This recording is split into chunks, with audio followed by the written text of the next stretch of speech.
Hello everyone, today I will show you how to add tick box in a PDF file using Sejda PDF.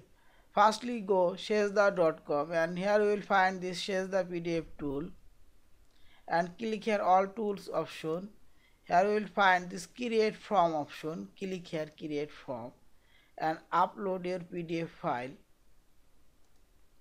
Here PDF file I have already uploaded. And here we will find this tick box option. Click here tick box and draw a tick box, increase or decrease a tick box. Here you can change tick box border color and tick box name. Also you can duplicate tick box. Also you can delete this tick box and duplicate this tick box. And finally click apply change option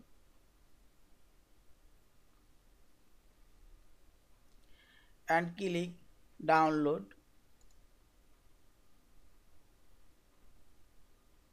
or PDF file, download and open PDF file.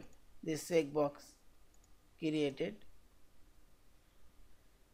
Thank you for watching. Please subscribe, like, share and comments.